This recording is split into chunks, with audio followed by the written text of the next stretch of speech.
church bell rang once, though no hand pulled its rope. The mountain air seemed colder than the hour allowed, and in the silence that followed, the people felt a truth they dared not speak. Welcome back. Before we continue, like, subscribe, share. The year was 1834, and in the remote folds of eastern Kentucky, the settlement of Blackthorn Hollow stood as both sanctuary and accusation. The valley, carved by an old river that cut a pale scar through the ridges, had been settled barely 16 years earlier, yet it already carried the weight of generations. The log homes leaned inward, as if listening to one another's whispered confessions, while the church spire pierced the gray sky with more defiance than hope. The elders of the community told newcomers that Blackthorn was founded on sacrifice. They said the land had been tamed at great cost, that lives were lost to fever, to wolves, to hunger, and to the ever-present shadow of the wilderness. But among the younger folk, those who did not yet wear the guilt of decisions made in firelit meetings, rumors persisted of another cost, one not paid by chance but by choice. It was in this charged silence that the Caraway family lived. Ezekiel Caraway, a widower of 45, worked as a carpenter and lay preacher. His twin daughters Anna and Eliza had reached their 9th year when the events of that fateful spring began to unfold.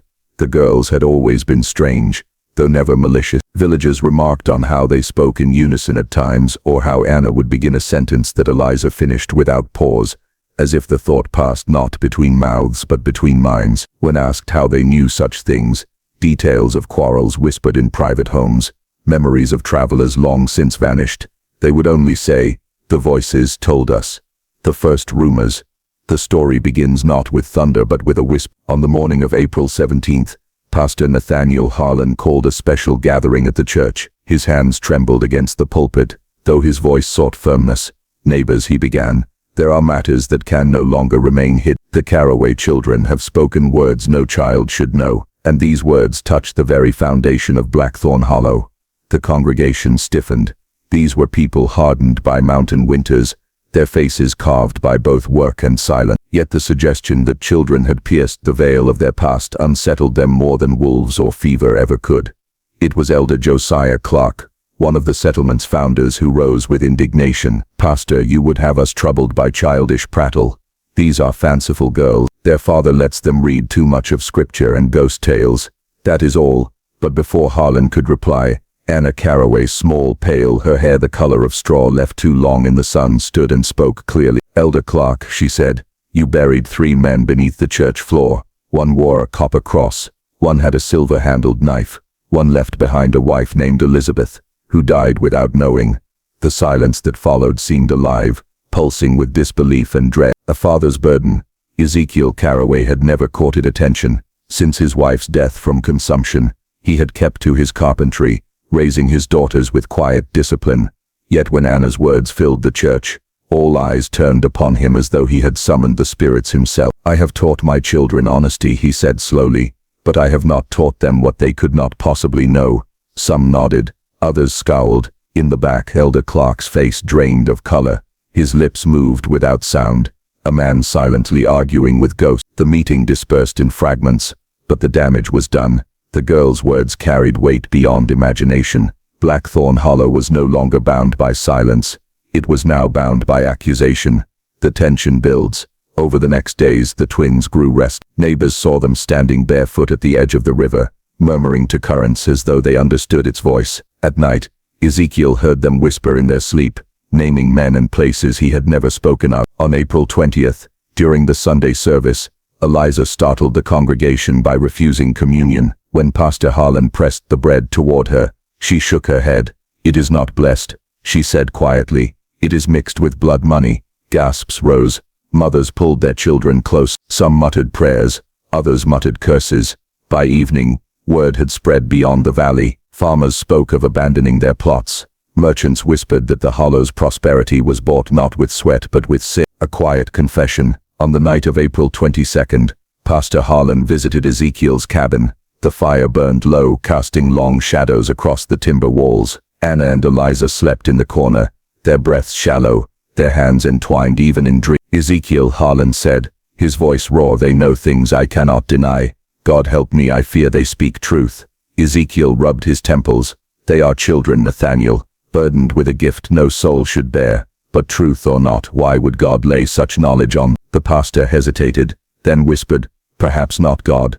The words hung heavy. The gathering storm. By the month's end, Judge William Harrow rode into Blackthorn from Lexington, summoned by urgent letters. He found a community in turmoil, some demanding investigation, others warning that unearthing the past would destroy them all. The Caraway twins were called before him, their small figures dwarfed by the solemnity of the church. The pews creaked under the weight of anxious bodies. Children, the judge said, his voice kind but steady, you claim knowledge of crimes unsolved these 16 years. Tell us plainly what you know. Anna's eyes met his without fear. They built this place on graves. The wood and stone are mixed with bone. If you dig, you will find them, but the ground is restless, and the dead will not stay quiet. A murmur ran through the crowd. Some wept, others cursed. Judge Harrow's hand trembled as he made note. The hollow had been pierced. The lies of Blackthorn Hollow would not survive the spring. The wind that swept down from the ridges that April morning carried no bird song. The settlement seemed to hold its breath as townsfolk pressed into the narrow church, their faces pale beneath the flicker of tallow candles. They came not for worship but for reckoning. Judge William Harrow sat at the front, his shoulders draped in a black coat that looked too heavy for the warming season. To his right stood Sheriff Callum Ward, broad-shouldered and watchful, his hand resting on the butt of his pistol as though the law might need steel more than scripture. Beside them, Pastor Harlan leaned against the pulpit, eyes hollowed by sleepless nights. At the center of this gathering stood two children, Anna and Eliza Caraway. Their dresses were plain, their hair brushed back with motherless care, yet nothing about their appearance explained the weight of their presence. When they spoke, it was not with childish uncertainty, but with the clarity of witnesses who had seen too much. The children speak. Judge Harrow began with gentle words,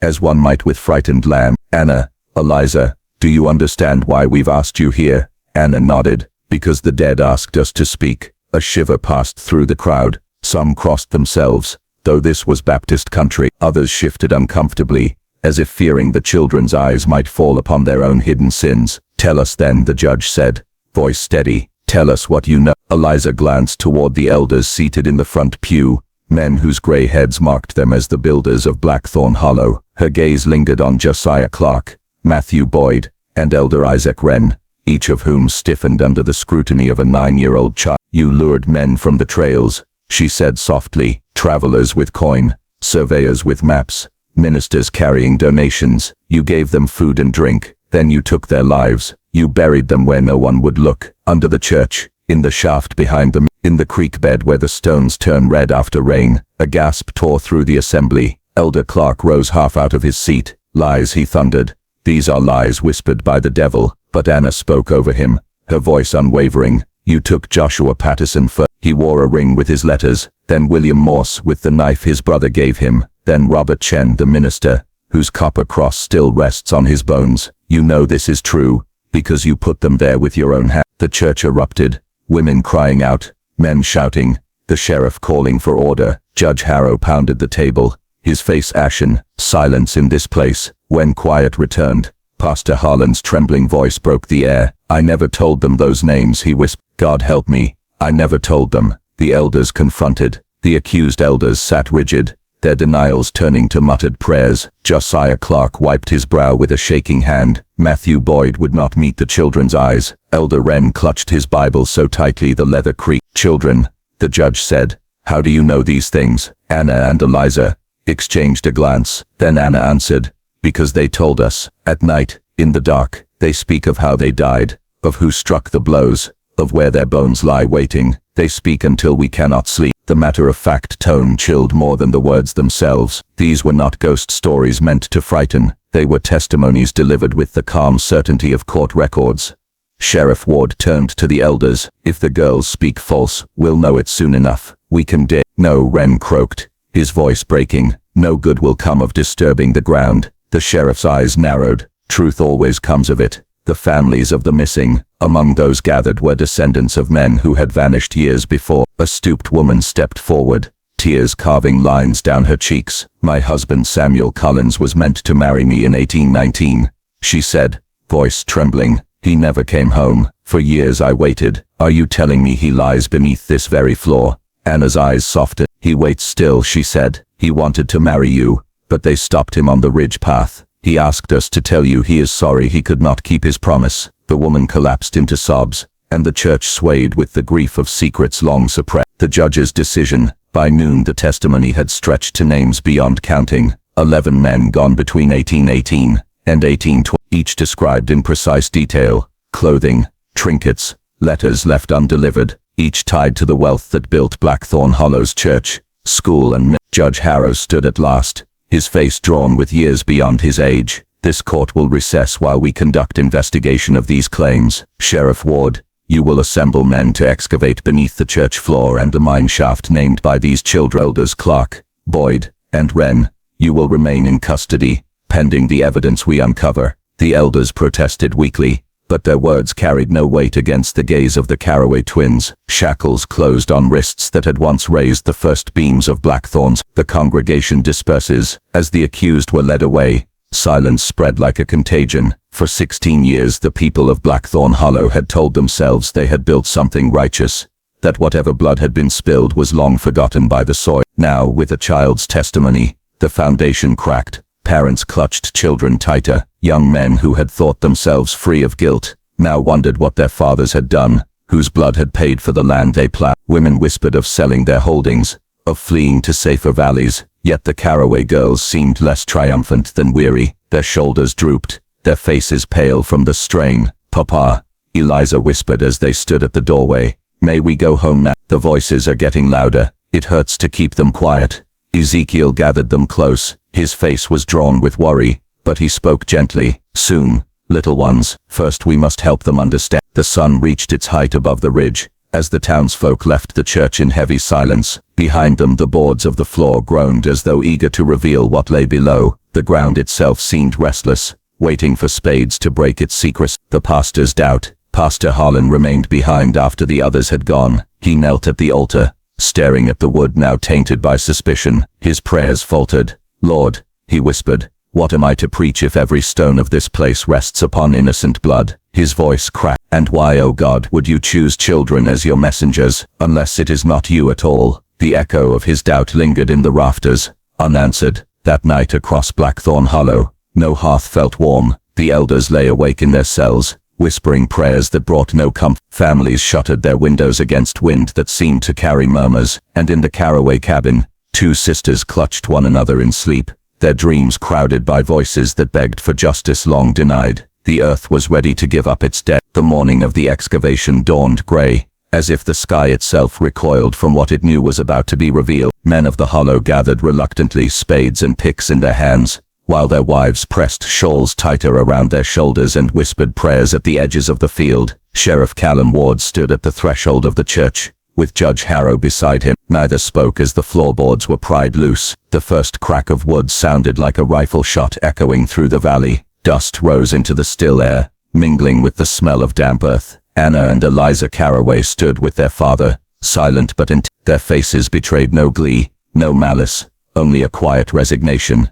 as though they had walked this path in dreams 100 times before. The first bones. By mid-morning the spades struck something harder than soil. A murmur rippled through the gathered crowd. Sheriff Ward knelt, brushing away dirt with a trembling hand. A skull emerged, its jaw slack, teeth gritted with packed clay. Beside it lay a ring, tarnished but still marked with initials. J.P. A widow in the crowd cried out, collapsing into her daughter's arms. "Joshua Patterson," she wept. My brother, my brother." Ward swallowed hard. He lifted the ring for all to see, and the murmurs swelled into wails. One body might have been but as the digging continued, bones surfaced in clusters, stacked haphazardly, as though time had no order underground. Rib cages collapsed inward, femurs jutted like roots from the earth. Fragments of clothing clung to some, rotted but still distinct. A boot with brass eyelets, a belt buckle with initials, the glint of a copper cross. By the time the sun reached its zenith, 11 sets of remains had been uncovered. The evidence of murder. Each body bore its own testimony. One skull was caved in at the temple, another jaw shattered by a blow. Several ribs showed clean fractures too sharp to be accidents. A femur splintered as if struck by iron. The pastor could not watch. He turned from the pit, face pale, whispering, "Lord, forgive us. Lord, forgive us." Judge Harrow's face was stone, but his hands trembled as he wrote each detail in his ledger. Sheriff Ward stood grim, his jaw clenched until it ached. Ezekiel Carraway knelt beside his daughters. "You need not watch this," he murmured. But Anna shook her head. "We must," she said. "They asked us to." Eliza pointed toward a fragment of fabric clinging to a rib cage. "That was the minister," she whispered. "Robert Chen. He prayed while they struck him." The sheriff turned sharply. "Child, how can you?" He stopped. The words died in his throat. The girl's eyes were steady, unflinching. The elders in chains, the accused elders, Clark, Boyd and Wren, had been brought from their cells to witness. Shackled and gaunt, they watched the unearthing with hollow eyes. "You see now," Sheriff Ward said, voice harsh with contained fury. "The ground speaks against you." Clark spat into the dirt. "You think this is justice? It is sacrilege. The dead were meant to stay hidden. You bring ruin upon us all." "Ruin?" Judge Harrow's voice cracked with righteous anger. "It is you who brought ruin when you built a town on murder." Boyd sagged against his chains. "We did what was needed," he muttered. "Men with coin, men with maps. They would have stolen this valley from us. Better their bones than our children's hunger." A murmur of revulsion rippled through the crowd, yet some faces showed not hatred but guilt. Neighbors who had prospered from the mill, who had traded in goods purchased with blood. Wren clutched his Bible still. "The Lord demanded sacrifice," he whispered. "We were his instruments. If not us, then..." The pastor recoiled as though struck. "Do not speak his name. This is not the Lord's work. It is your damnation." The burial pit exposed. By dusk the pit stretched wide beneath the church, its earth torn open to reveal the full measure of the crime. Bones lay in tangled heaps, mute witnesses to decades of secrecy. Women wept openly. Children hid their faces against their mothers. Men shifted uneasily, unwilling to meet one another's eyes. The Carraway twins remained composed, but their pallor deepened with each body raised. They seemed to carry not triumph but burden, as though each skull added weight upon their small shoulders. When the last body was laid upon the earth, Anna spoke quietly. "They are counted now, they can rest." Eliza added, almost inaudible. "But not all, not yet." The words cut through the dusk like a blade. Heads turned sharply toward her. "Not all?" Judge Harrow asked, his voice low. The girl's eyes lifted toward the ridgeline beyond the fields. "Some lie elsewhere, where the mill water runs red, where the shaft swallows the light. They wait still." A chill fell over the assembly. The silence was broken only by the crackle of torches. Restitution demanded. That night the bodies were carried to the edge of the cemetery, laid in hastily built coffins. Bells tolled not for ceremony but for shame. Judge Harrow called the town to order. "These crimes cry out for restitution," he declared. "The elders will stand trial for murder. The land upon which these bones were hidden is stained. It cannot be holy ground." His eyes swept the crowd. "And every man and woman here must reckon with what has been uncovered. You profited from blood. You turned your faces away when men vanished. Do not think yourselves innocent." The words struck like blows. Some wept. Others hung their head. A few turned away in anger, unwilling to bear guilt they had long denied. The pastor's vision. That night Pastor Harlan dreamed, or believed he did. He saw the church collapse inward, beams snapping like brittle bone. He saw fire licking the walls, consuming hymnals, melting the bell until it screamed. In the dream, the Carraway twins stood at the altar, their eyes reflecting the flames. They did not smile, they did not speak, but behind them a host of figures rose, gaunt, spectral, unblinking. Their mouths moved, but the pastor could not hear the words, only the terrible chorus of silence. He awoke drenched in sweat, heart pounding, whispering, "Lord, preserve us." A community divided.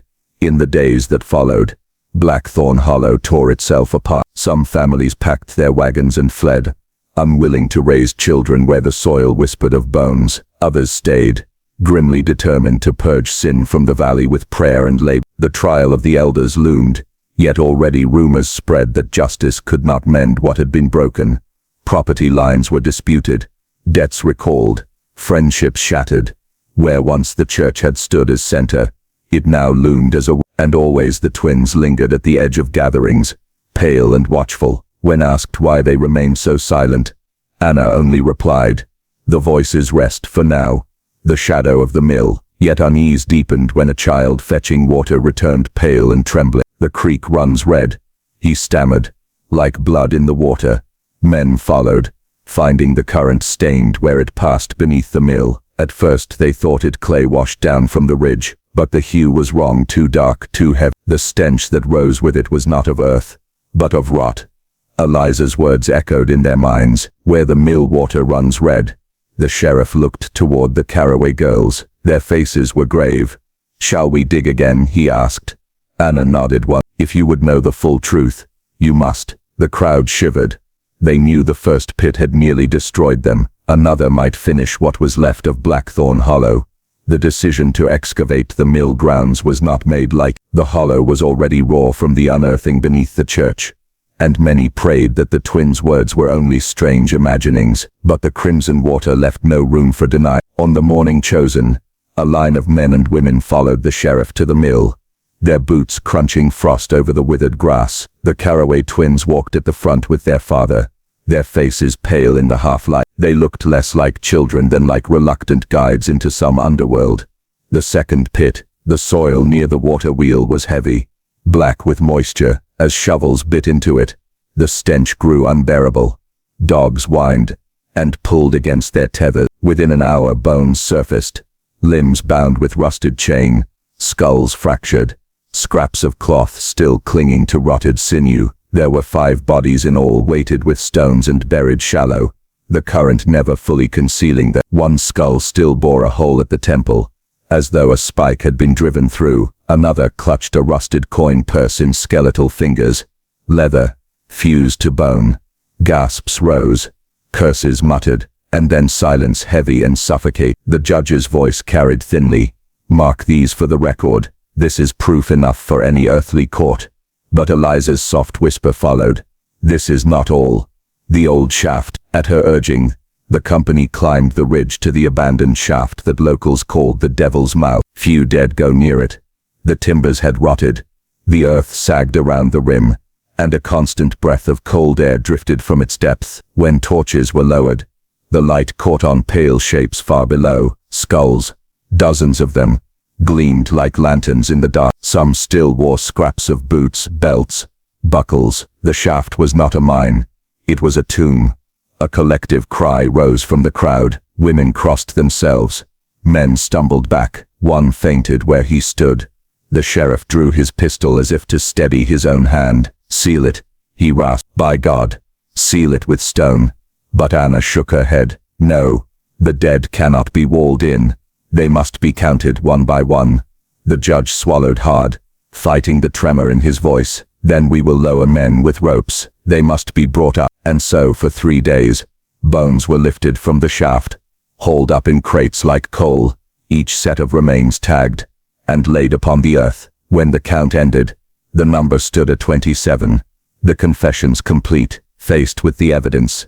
The surviving elders confessed fully. They spoke of ambushes planned along the trail, of travelers lured with promises of rest, of debts paid with stolen gold. Their words were broken, drenched in guilt, but the details matched every vision the twins had described. Judge Harrow sentenced Clark, Boyd and Wren to hang. Their execution drew the largest crowd the Hollow had ever seen, yet there was no satisfaction in it. The valley carried too much rot to be cleansed by 3 ropes. The church was abandoned, its doors barred. The mill was torn down beam by beam. The shaft was filled with stone, yet still men swore they heard hollow voices. When the wind blew across the ridge, the twins' silence. After the discoveries, the Caraway twins spoke less and less. At night they woke screaming, voices hoarse from dreams no prayer could banish. Their father wept, begging them to rest, but they only shook their heads. One evening, Anna whispered, "We are too full." Eliza added, "The voices do not leave us, they want us to follow." Ezekiel held them close, trembling. "You are my daughters, you will stay with me." But the girls only looked at one another with that same unreadable glance, as if he had spoken words they could not obey. The vanishing. In early winter a storm swept the valley, tearing shingles from roofs and toppling fences. When morning came, the twins' bed was found empty. Their shoes remained by the door, their cloaks still hung on pegs. No prints marked the snow outside. Search parties scoured the fields, the ridges, even the sealed shaft. No trace was found. Some whispered they had been taken by spirits, claimed by the very dead whose secrets they had revealed. Others murmured darker theories, that someone in the hollow, consumed by guilt or fear, had made them disappear. But no body was ever found, no sign of struggle, no sound of flight.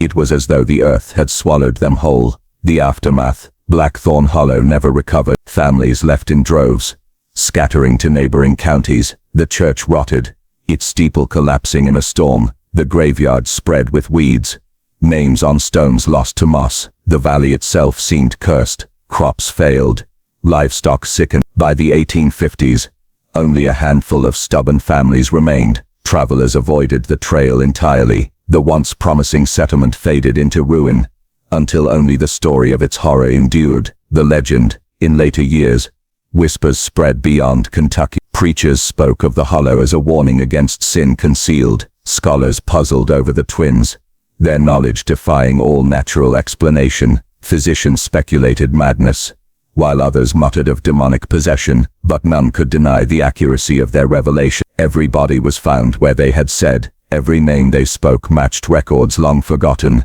and still no one could explain how two children born decades after the crimes could carry memories that were not their own. Even now, the valley is avoided. Locals say that on winter nights, when the wind cuts through the trees, you can hear children's voices drifting from the old church grounds, whispering names, recounting last words, calling for justice that can never be repaid. Some swear they see two pale figures at the edge of the cemetery, watching with solemn eyes. They do not speak, they do not move, and when you approach they vanish like mist. The macabre mystery of the Caraway twins remains unsolved. Science cannot explain it, faith cannot reconcile it. The earth itself seems complicit, holding secrets too heavy for men to bear. And perhaps that is the truest horror, that some stories cannot be ended, only carried, whispered from generation to generation, as though the dead themselves refuse silence. The disappearance of the Caraway twins in the winter of 1834 left the hollow in a state of paralysis. The valley had bled its secrets into daylight, but the wound did not close. Instead it festered. Entire households abandoned their cabins overnight, fleeing to Tennessee or Virginia. Those who stayed spoke in whispers, and even the children no longer played at the mill pond. Yet beyond the grief and suspicion, there were men who saw opportunity in the uncanny. Not all who heard the twins' testimonies dismissed them as superstition. Some, especially those trained in medicine and science, took note with an unsettling hunger. The arrival of Dr. Nathaniel Greaves. In the spring of 1835, a physician arrived from Lexington. Dr. Nathaniel Greaves, a man of gray eyes and meticulous manner. He was not a preacher, nor a judge, nor a sheriff. He was an anatomist, carrying notebooks bound in calfskin, a set of brass instruments, and the calm confidence of one who studied the body as both mystery and machine. Greaves announced his purpose plainly. He had heard of the Caraway twins and their extraordinary faculty. He wished to record, catalogue, and if possible replicate the phenomenon. The townspeople, ragged and hollow-eyed from their ordeal, regarded him with suspicion. Some spat at his boots, others refused him lodging. But Greaves had powerful friends.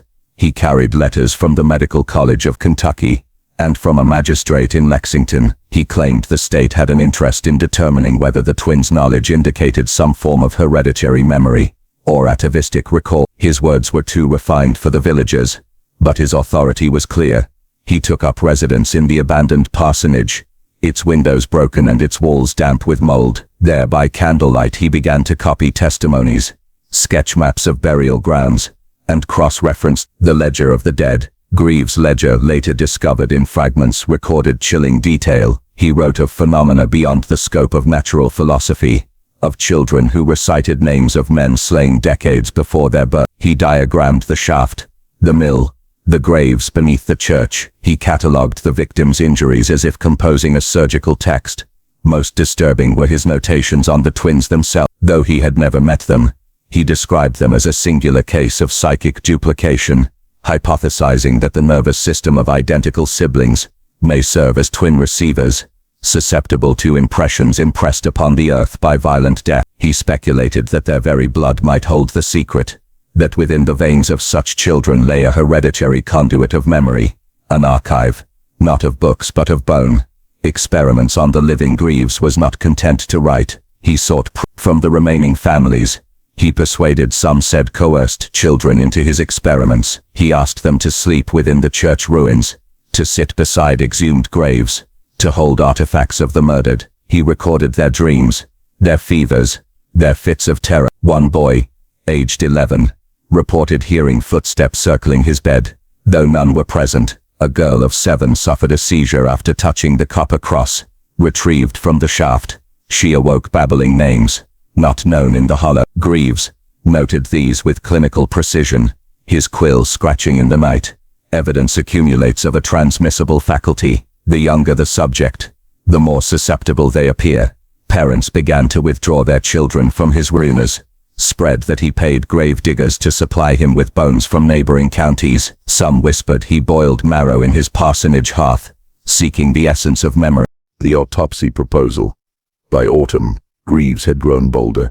In letters to colleagues, he proposed exhuming the body of Eliza Carraway, the girl's mother, who had died years before of fever. He argued that if the twins had inherited their gift, the source might be found in maternal remains. The suggestion ignited outrage. Even those broken by fear rose against him. Men stormed the parsonage, dragging him from his papers. They threatened to hang him from the ruined church steeple. Only the sheriff's intervention saved him. Citing the letters of authority he carried, Greaves left the hollow under guard, but not before collecting his ledgers, his jars, his sketches. His departure brought a brief sigh of relief. Yet the valley knew he had not abandoned his obsession, merely relocated it. The legacy of the ledger. Years later, fragments of Greaves' writings were discovered in the archives of the medical college. Marginalia in his hand bore phrases that chilled even hardened scholars. Memory persists beyond flesh. The grave is a library. Blood is the ink of inheritance. He died in 1841 under circumstances never clarified. Some say he succumbed to fever in Lexington. Others claim his body was found in an anatomy hall, mutilated as though by his own instruments. His ledgers disappeared soon after, scattered or suppressed, but the few surviving pages, brittle, stained and half-burnt, remain in private collections. They are consulted in whispers, as if the words themselves carry contagion. The continuing murmurs. As for the hollow, Greaves's visit deepened its curse. Those who had endured the murders now lived under the shadow of medical violation. The graves disturbed, the children frightened, the very air seemed poisoned by inquiry, and though the twins were gone, their absence was not silent. Travelers spoke of hearing 2 voices in the night wind, finishing each other's sentences. Hunters glimpsed pale figures at the edge of lantern light. In one chilling account, a midwife swore that as she delivered a child in the valley, the infant gasped its first cry not in wordless wail but in a clear childish whisper, "Forgive us." The valley had traded one horror for another, the butchery of greed for the cold scalpel of science. The Carraway twins had revealed the crimes of men, but Dr. Greaves exposed a darker possibility, that memory itself might be an infection, transmissible through generations, etched into marrow and blood. If true, then Blackthorn Hollow was not merely haunted by its dead, it was incubating them. The winter following Dr. Greaves' departure should have been a reprieve, but the hollow knew no peace. It was as though the physician's intrusion had disturbed something that could not be set right. Though his brass instruments and jars were gone, his questions lingered like a contagion. Mothers hushed their children when they spoke strangely in their sleep. Fathers shuddered when newborns cried with voices that seemed too sharp, too knowing. The Carraway name itself became an omen. Farmers would not let their livestock graze near the Carraway homestead, now collapsed in on itself. When the wind moved through its rafters, some swore they heard laughter, high twin voices, echoing each other in perfect rhythm. The shunned families, those tied by blood to the Carraways, were not spared. Cousins, uncles, and even distant kin found themselves marked. The community looked upon them as if guilt, like memory, could be inherited. One such family was the Albrights, kin through Eliza Carraway's younger sister. Their children bore no deformities, yet whispers spread that the eldest son spoke at times with knowledge beyond his years. He would correct his elders when they misremembered dates or names, as if some deeper archive whispered through him. When questioned, The boy could give no account. He wept when pressed, unable to explain how he knew what he knew. His father forbade him to speak in gatherings, fearing the taint of suspicion. By spring, the Albrights abandoned their farmstead and vanished to the west. Their cabin rotted into ruin, but villagers avoided the place. No man would cut its timbers,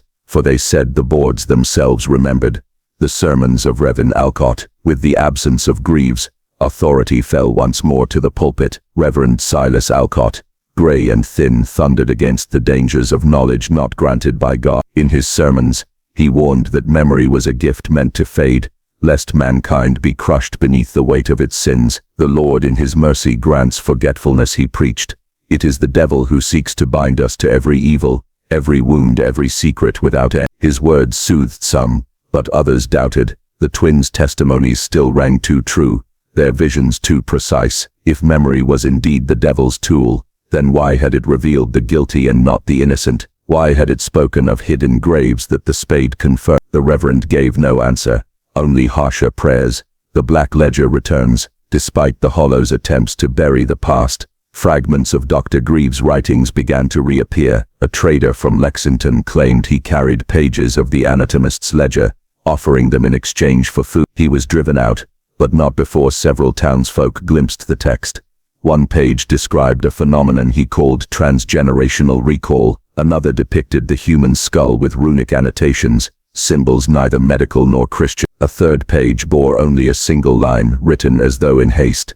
The twins were not Origin, but Aperture. Though the villagers burned the pages in the churchyard, the words clung to memory. Children whispered them like charms, repeating them until their parents struck them into silence. The births of 1836. That spring saw an unusual surge of births in the Hollow. Midwives remarked that more infants survived than in previous years, though several were weak or sickly. More unsettling were the murmurs that some newborns exhibited uncanny expressions, furrowed brows, alert stares, movements not typical of infants. One mother swore that her child gripped her finger with such force that it drew blood. Another reported hearing her babe mutter a sound that resembled a name, though no one present had taught it speech. Such claims might have been dismissed as hysteria, but they aligned too closely with Greaves' hypothesis that the valley itself had inscribed its horrors upon the next generation. The Council of Elders. Fear reached a height that summer when several families gathered to propose a solution. If memory could be inherited, they argued, then perhaps it could be extinguished by force. Their plan was stark: to separate the Hollow's children, dispersing them to distant kin beyond Kentucky, severing the bloodline's continuity. Not all agreed. Some saw it as cowardice, others as cruelty, but the loudest voices prevailed. By autumn, wagons creaked through the valley, bearing children away under gray skies. Some wept, others were strangely calm, staring back with solemn eyes. Of those sent away, few were ever heard from again. A silence fell over their names, as though their absence had swallowed them whole. The ones left behind, yet not all children were removed. Poverty, illness, or sheer refusal kept some rooted in the Hollow. These became the focus of the community's unease. They were watched for signs: sudden knowledge, uncanny speech, unchildlike behavior. One girl, Ruth Dennison, was discovered standing barefoot in the snow at midnight, staring at the ruined church. When asked why, she replied simply, "They called me." Another boy, Caleb Ricks, began carving shapes into wood, circles within circles, intersecting lines. His mother burned the carvings, but he produced them again, muttering, "So they will remember." The elders convened but found no lawful way to act. To harm the children would be to admit the twins' curse was real. To do nothing was to invite its spread. Whispers of return. As 1836 waned, reports multiplied of twin-like figures glimpsed at dusk. Travelers claimed to see two children walking hand in hand near the shaft. Hunters heard laughter, echoing in pairs. Some swore the Caraway girls had returned, unchanged by the years, their dresses unstained by soil. The Reverend dismissed these as devilish illusions, yet his own daughter confided to a friend that she heard two voices, whispering prayers outside her window each night. The Hollow could not escape the impression that the twins were not gone, only scattered, woven into the blood of their kin, etched into the marrow of their neighbors, reborn in the cries of infants. Thus the valley entered a new stage of dread, not the horror of crime, nor the violation of science, but the suffocating fear that silence itself could not save them. Memory clung not only to graves and journals, but to flesh. The children bore it like an unseen mark, and the adults could do nothing but watch. The Caraway twins had vanished, yet their absence was louder than their presence. They had become less than human, more than myth, a contagion written into blood. And so Blackthorn Hollow lived not in forgetting, but in the inheritance of silence. By the spring of 1837, Blackthorn Hollow seemed emptied of its former self. Families had fled, cabins stood hollow with shutters beating in the wind, and the fields lay fallow. What remained was not a village but a scar, yet scars attract the curious, and where Dr. Greaves had failed, another came to continue his work. The return of science. His name was Professor Elias Ashthorne, a natural philosopher from Philadelphia reputed to have dabbled in mesmerism and galvanic experiments. Unlike Greaves, he did not arrive quiet. He came with a wagon of equipment, coils, jars, copper wires and instruments, whose shapes were not immediately recognizable. He also carried letters of introduction, though their authenticity was debated. Ashthorne announced he had come not to desecrate graves, but to study living inheritance. He spoke of the hollow as though it were a specimen, a rare ecological niche, where memory itself could be observed crossing generations. Some welcomed him, weary of fear and hopeful for reason. Others spat at the sight of his apparatus, muttering that Greaves had returned in another guise. But Ashthorne had money, and money carried weight. He hired men to repair the abandoned parsonage, transforming it into a workshop where sparks flew against the night sky. The children as subjects. Ashthorne sought volunteers, though few offered willingly. He persuaded some with coin, others with threats of debt, and a handful through sheer charisma. His subjects were nearly always the children left behind after the dispersal, the ones too poor or too strange to be carried away. He began with tests of memory. He showed them objects unearthed from the shaft, and the graves, a rusted buckle, a splintered toy, a woman's comb. The children handled them with trembling hands. Some wept, insisting they had known the items though they could not say how. Others grew sick, fainting as though the objects carried fever. Ashthorne recorded every reaction in his neat angular script. He noted pulse, temperature, breath. He asked the children to sketch what they dreamed afterward. Many drew the same images: the shaft, the mill, the steeple of the ruined church. Mesmeric trials. Dissatisfied with mere observation, Ashthorne turned to mesmerism. By candlelight he fixed his subjects with an iron gaze, waving magnets and copper rods before their eyes. He claimed he could unlock the strata of inherited memory. One boy under trance spoke in a voice not his own, deep, coarse, and filled with fury. He named men long dead, accused them of cruelty, and recounted deeds with grotesque precision. When shaken from his trance, the boy collapsed, his mouth foaming. He died 3 days later. Ashthorne did not falter. He declared the boy had proven his thesis, that memory survives beyond death, and that the human nervous system can be forced to recall it. He buried the child in a shallow grave near the parsonage, and continued,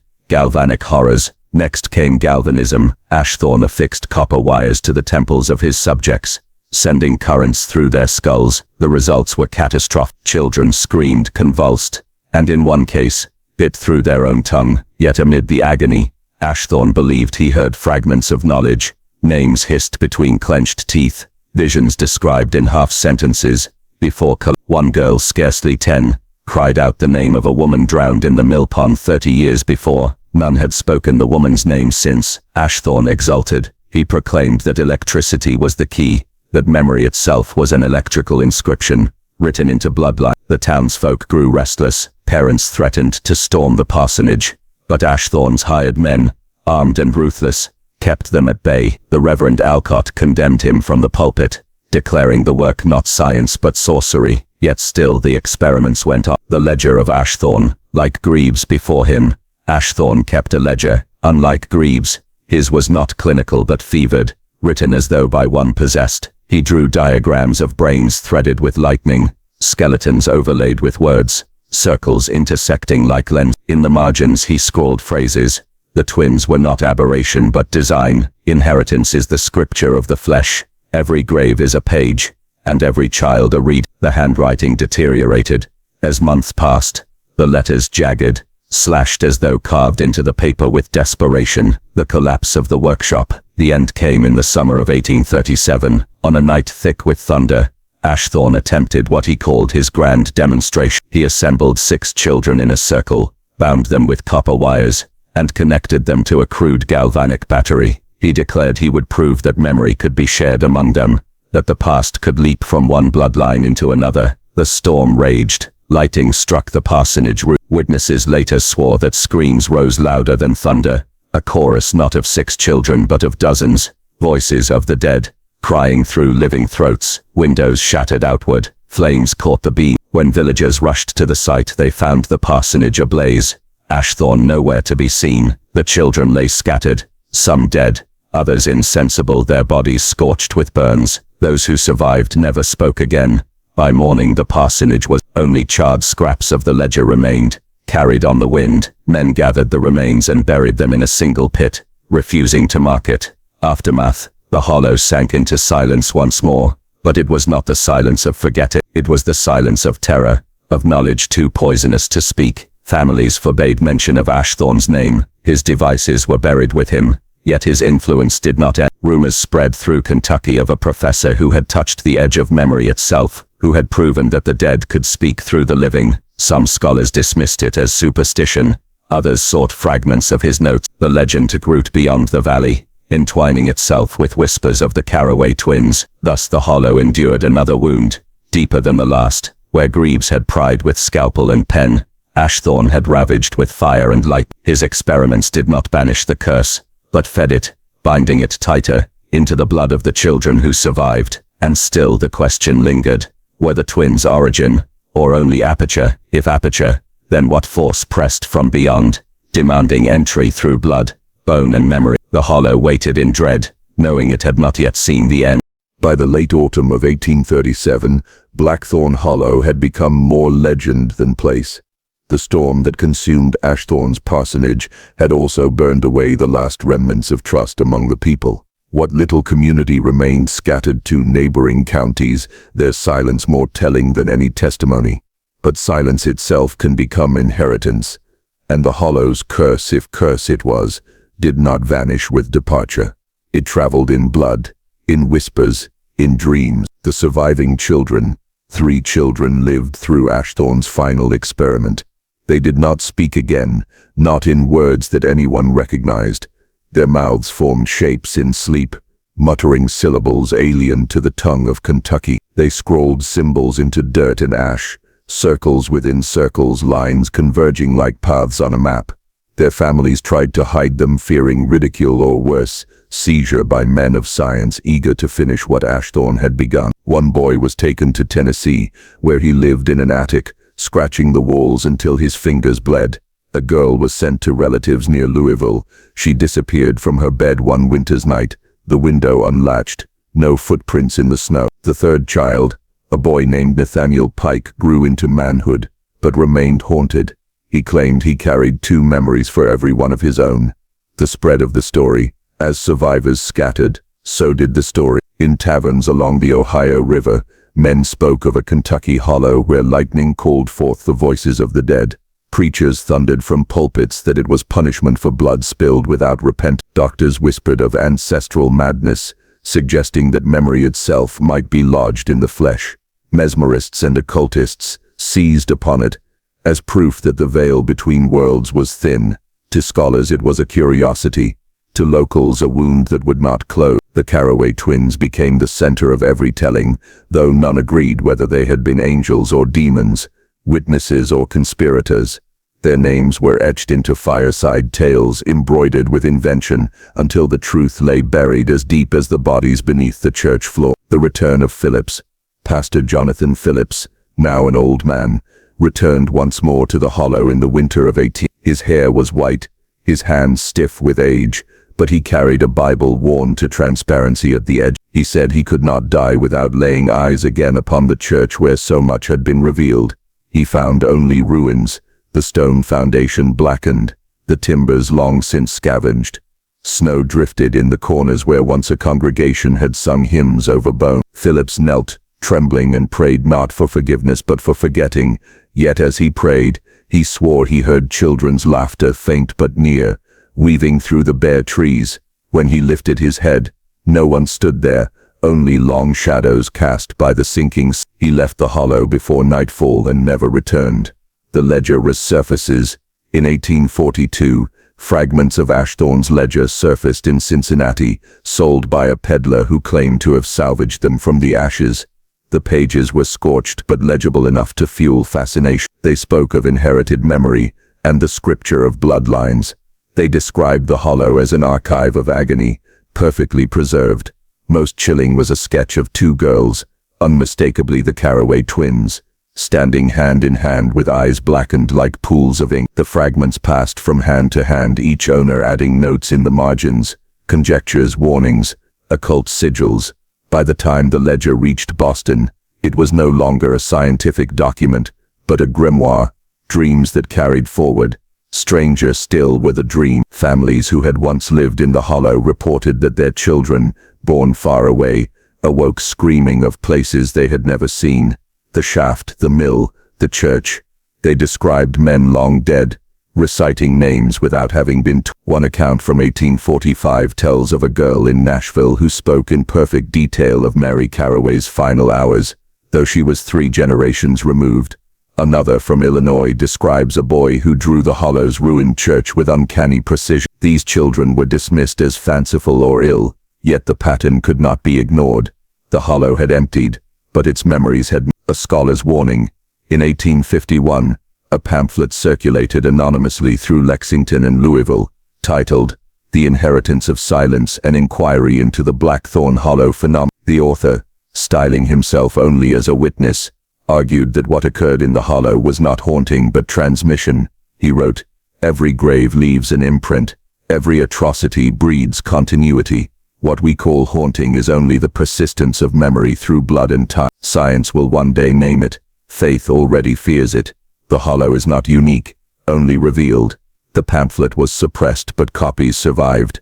Some claimed the author was Nathaniel Pike himself, grown into bitter adult. Others whispered it had been written by Ashthorne before his disappearance, his signature disguised. The final dispersal. By the 1860s, the Civil War swept through Kentucky, and Blackthorn Hollow was forgotten amid greater bloodshed. Soldiers camped in its ruins, finding bones that crumbled at their touch. Some swore of strange dreams after sleeping there, visions of women crying in firelight, of children singing in languages they did not know. After the war, the hollow vanished from maps, its name erased. Trees swallowed the clearings, ivy climbed over stones, and streams altered their course. Only the shaft remained, a gaping wound in the earth, filled with stagnant water. Thus the hollow became not a place but a story that lived in whispers, in dreams, in the strange inheritance of children born far away. The Caraway twins were gone, yet their voices threaded through generations, their silence heavier than speech. And so the question endured, was the hollow cursed by its crimes, or had it merely revealed a truth too dreadful to accept? That death does not silence memory, and blood is a book that can never be burned.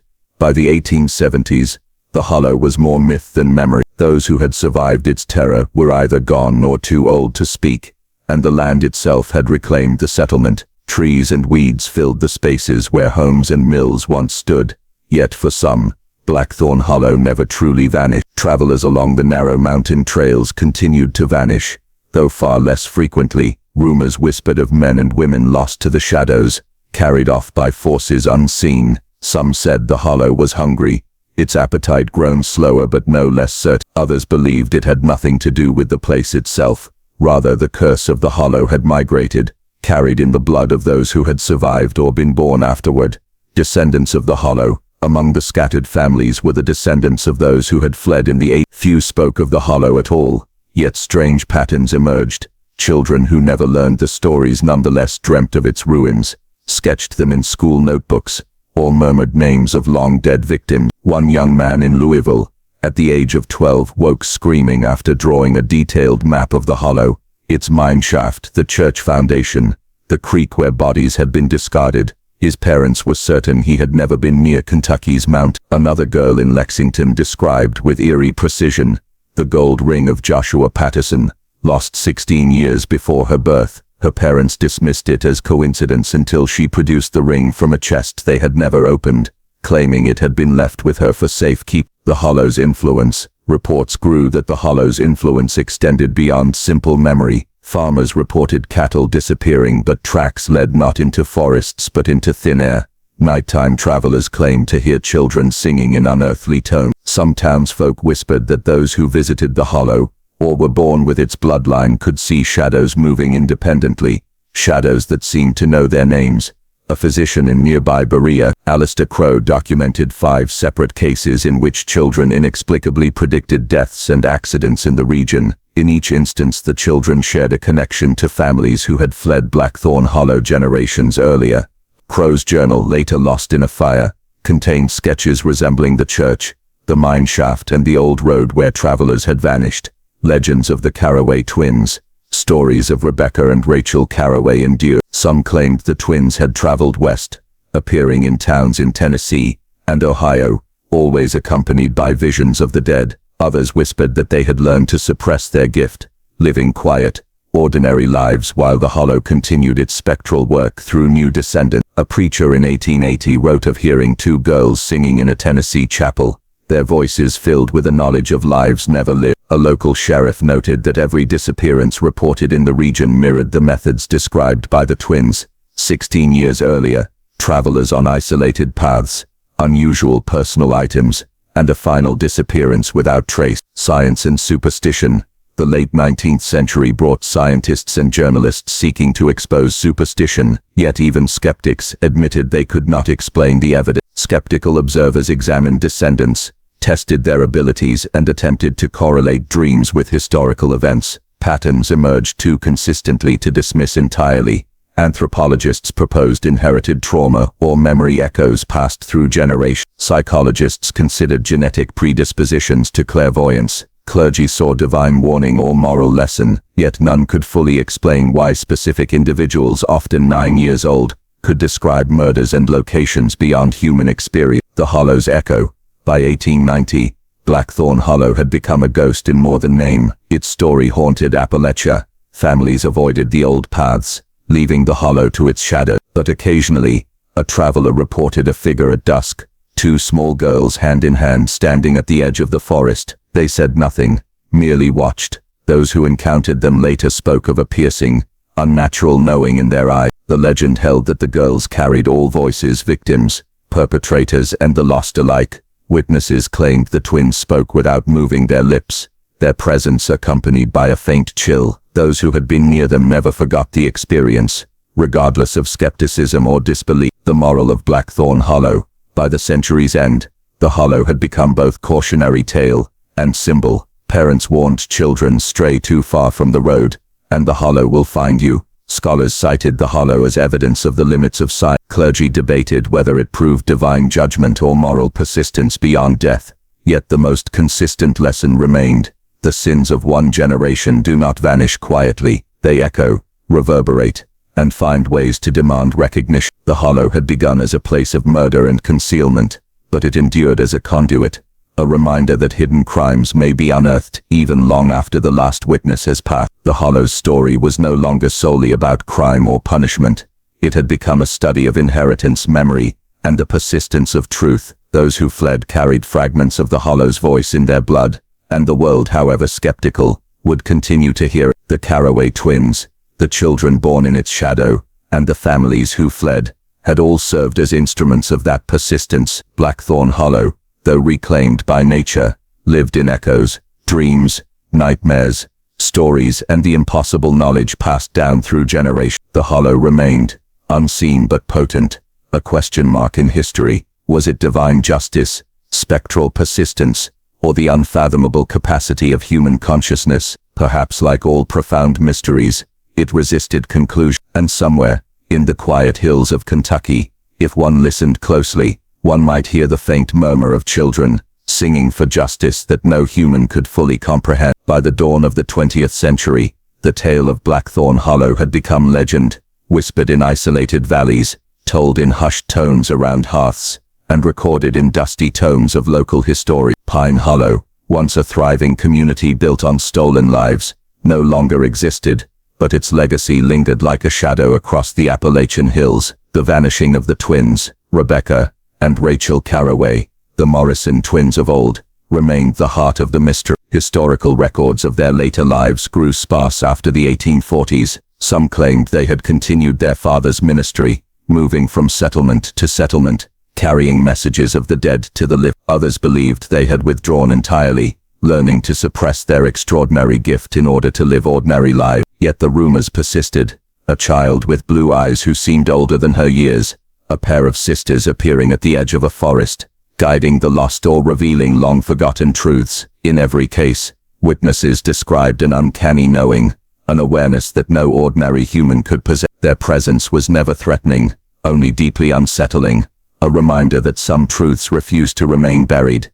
The Hollow's lingering power, though Pine Hollow was gone, its dark energy remained. Travelers still reported hearing disembodied voices near the old trails, and some disappeared entirely. Scholars who visited the site found inexplicable traces, footprints appearing without origin, personal items left behind that no one could claim, and unexplainable cold spots that seemed to follow them along the ridges. Some locals came to believe that the hollow itself had become sentient, a repository of the injustices that had occurred there. Others thought the hollow's influence was purely metaphysical, transmitted through the bloodlines of those connected to the original crime. Regardless, the evidence was undeniable. The hollow's echoes endured, haunting the land and anyone who dared to trespass. A legacy of justice. Perhaps the most profound aspect of the hollow's story was not the terror, but the moral resonance. Through the Morrison twins, justice had been served across decades. Perpetrators were held accountable, victims' identities restored, and hidden crimes revealed. Families once left to grieve in ignorance, now had names, dates, and the bitter consolation of truth. The legal proceedings following the Pine Hollow revelation set precedents in the region. Judges, inspired by the extraordinary testimony of the twins, began to recognize that evidence could transcend conventional forms.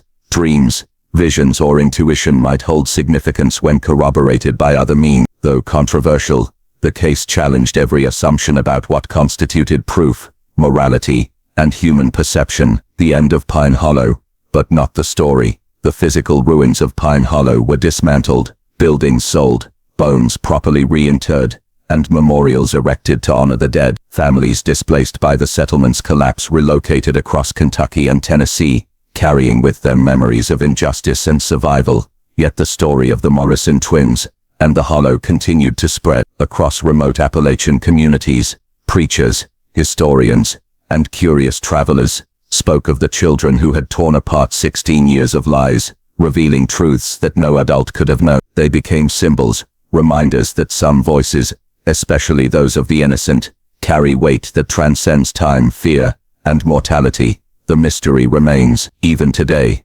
scholars debate the source of the twins' knowledge. Was it divine intervention, a psychic phenomenon, or something beyond scientific understanding? Medical experts of the era lacked the framework to explain their abilities, and religious authorities were divided, some seeing blessing, others fearing something far more profound. The only certainty was the accuracy of their testimony. Every detail about the murders, the victims, and the locations of remains matched historical evidence. Every secret they revealed was corroborated by independent investigation, but the mechanism behind their knowledge remained an enigma, a reminder that some truths exist beyond human comprehension. The moral of the Hollow, Blackthorn Hollow, and the story of the twins continues to resonate because it explores something fundamental: the persistence of truth and the endurance of moral consequence. The dead, it seems, may demand acknowledgement, and the innocent can wield power in ways that confound expectations. The Hollow's shadows are a cautionary tale,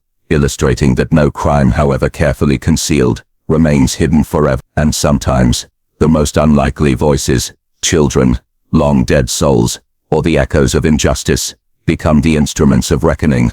Closing reflections. As the 20th century unfolded, Pine Hollow faded from maps, but its story endured. The Morrison twins vanished from historical records, their final fate a mystery as profound as the abilities that had shaped history. Yet in remote Appalachian valleys, travelers occasionally reported fleeting encounters: two small girls with piercing eyes, speaking of lives long ended, truths long hidden, and justice that transcends the mortal world. The legend serves as a reminder: truth is like energy, neither created nor destroyed, only transformed. Some secrets will always find voices willing to speak for those who can. Some mysteries, no matter how thoroughly investigated, remain beyond the grasp of science, dwelling instead in that shadowy space between faith and reason. The macabre mystery of the twins is not merely a tale of murder and revelation. It is a story of justice that endures beyond death, of knowledge that defies comprehension, and of innocence that holds the power to unravel even the darkest of lies. And so, the last voices of Blackthorn Hollow continue to whisper across the Appalachian hills, waiting for those willing to listen and to remember.